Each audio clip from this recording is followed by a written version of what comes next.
বাংলাদেশকে ভারতের বিরুদ্ধে যদি এই টেস্ট ম্যাচটাকে জিতে নিতে হয়, তাহলে বাংলাদেশকে এমন একটা ঐতিহাসিক ঘটনা ঘটাতে হবে যা টেস্ট ক্রিকেটের ১৫০ বছরের ইতিহাসে আগে কখনো হয়নি। ২০০৩ সালে ওয়েস্ট ইন্ডিজ অস্ট্রেলিয়ার এগেনস্টে দ্বিতীয় ইনিংসে সর্বোচ্চ ৪১৮ রান তাড়া করে ম্যাচ জিতেছিল। টেস্ট ক্রিকেটের ইতিহাসে এটাই হচ্ছে দ্বিতীয় ইনিংসে সর্বোচ্চ রান তাড়া করে জেতার রেকর্ড, এবং এই রেকর্ড টেস্ট ক্রিকেটের ১৫০ বছরে সর্বোচ্চ রান তাড়া করে জেতার রেকর্ড। বাংলাদেশকে যদি ভারতের বিরুদ্ধে জিতে নিতে হয় এই টেস্ট ম্যাচ, তাহলে বাংলাদেশকে তাড়া করতে হবে ৫১৫ রান। তো আপনারা বুঝতেই পাচ্ছেন এই রান তাড়া করা চেন্নাইয়ের মতন উইকেটে দ্বিতীয় ইনিংসে বাংলাদেশ কেন, পৃথিবীর যে কোনো দেশের যত শক্তিশালী ব্যাটিং লাইন আপ হোক না কেন, এক কথায় বলতে গেলে অসম্ভব। গতকাল যখন ভারতের ইনিংস শেষ হয় তখন ভারতের রান সংখ্যা ছিল ৮১ এবং তাদের ৩টি উইকেটের পতন হয়েছিল। আজকে শুরু থেকেই ভারত যখন ব্যাট করতে নামে, গতকালের দুজন অপরাজিত ব্যাটসম্যান শুভমন গিল এবং ঋষভ পান্ত গোড়া থেকেই আক্রমণাত্মক মুডে ব্যাটিং করতে শুরু করেন। বিশেষ করে ঋষভ পান্ত প্রথম থেকেই চালিয়ে খেলতে শুরু করেন। ঋষভ পান্ত এবং শুভমন গিলের সামনে কোনো বাংলাদেশি বোলার সমীহ আদায় করে নিতে পারেননি। নিজেদের ইচ্ছে মতন করে বাংলাদেশি বোলারদের পিটিয়েছেন এই দুজন ব্যাটসম্যান। ঋষভ পান্ত আজকে সত্যি ভীষণ একটা সুন্দর ইনিংস উপহার দিয়েছেন। ঋষভ পান্ত আজকে ১২৬ বলে, মাত্র ১২৬ বলে ১০৯ রান করেছেন, মেরেছেন ১৩টি চার এবং ৪টা বিশাল ছক্কা। ২ বছর পর লাল বলের ক্রিকেটে এসে ঋষভ পান্তের এই সেঞ্চুরি সত্যিই ভারতীয় দর্শক অনেক অনেক দিন মনে রাখবে। এটা ছিল ঋষভ পান্তের ৬ নম্বর সেঞ্চুরি।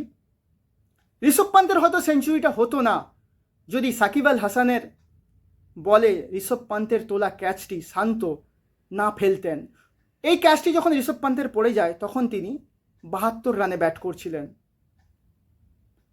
ঋষভ পান্ত ১০৯ রানের মাথায় মেহেদি হাসান মিরাজের বলে আউট হয়ে ফিরে যান। এরপর ধীরে ধীরে রানের গতি বাড়াতে শুরু করেন শুভমন গিল এবং KL রাহুল। শুভমন গিল শেষ পর্যন্ত ১১৯ রানে অপরাজিত থাকেন। তিনি ১৭৬টি বল খেলেছেন, মেরেছেন 10টি চার এবং 4টা ছয়।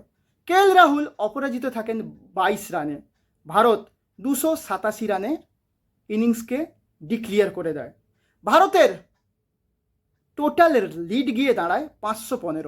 অর্থাৎ বাংলাদেশকে যদি ভারতের এগেনস্টে এই টেস্ট ম্যাচটা জিতে নিতে হয়, তাহলে তাদের তাড়া করতে হবে ৫১৫ রান। এই যে বিশাল রানের লক্ষ্যমাত্রা সামনে নিয়ে বাংলাদেশ খুব দারুণভাবে ব্যাটিং শুরু করেছিল। জাকির হাসান এবং সাদমান ইসলাম অসাধারণ ব্যাটিং শুরু করেছিলেন। তাদের ব্যাটিং দেখে মনে হচ্ছিল না এটা আগের দিনের বাংলাদেশ তো, যারা মাত্র ১৪৯ রানে অল আউট হয়ে গেছে।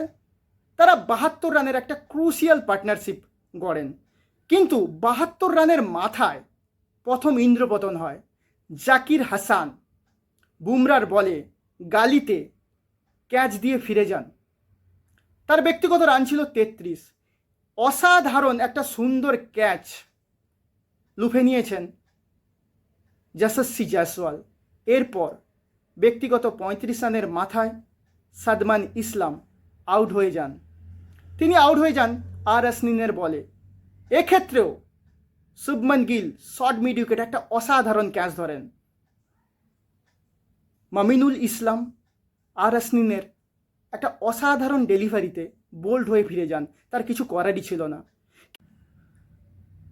মুশফিকুর রহিম বাংলাদেশের টেস্ট ক্রিকেটের ইতিহাসে সর্বকালের সর্বোচ্চ রান স্কোরার, এবং তাকে বাংলাদেশের টেস্ট ক্রিকেটের ইতিহাসে বেস্ট ব্যাটসম্যান হিসেবেও ধরা হয়। তার কাছ থেকে বাংলাদেশের অনেক আশা ছিল, অনেক ভরসা ছিল, কিন্তু তিনি তাড়াহুড়ো করতে গিয়ে আজও ব্যর্থ হলেন। তিনি আগের বলে আর অশ্বিনকে স্লগ সুইপ করে ছক্কা হাঁকিয়েছেন।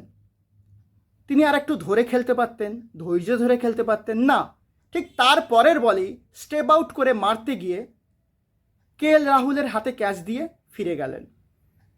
এই ক্ষেত্রেও কেএল রাহুল একটা অসাধারণ সুন্দর ক্যাচ ধরেছেন। কিন্তু বাংলাদেশের দর্শক বন্ধুরা হয়তো বলতে পারে ক্যাচটার পিছনে হয়তো কোনো ষড়যন্ত্র থাকতে পারে, কিন্তু না বন্ধু, ক্যাচটা কিন্তু সঠিকই ছিল।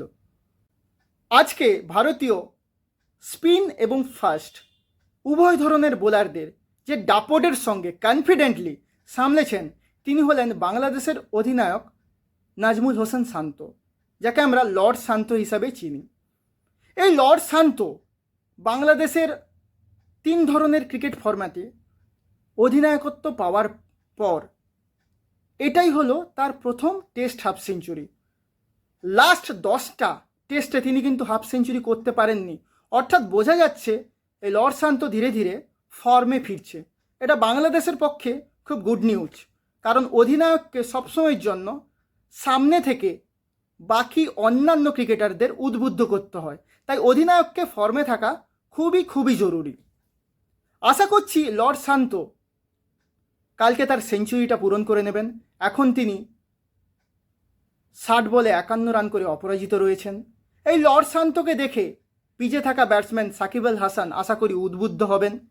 এছাড়া যারা এখনও ব্যাট করতে নামেনি, লিটন দাস, মেহেদি হাসান মিরাজ, তারাও আশা করছি এই শান্তকে দেখে অনেকখানি উদ্বুদ্ধ হবেন এবং তারা তাদের সেরা ক্রিকেট উপহার দেবেন।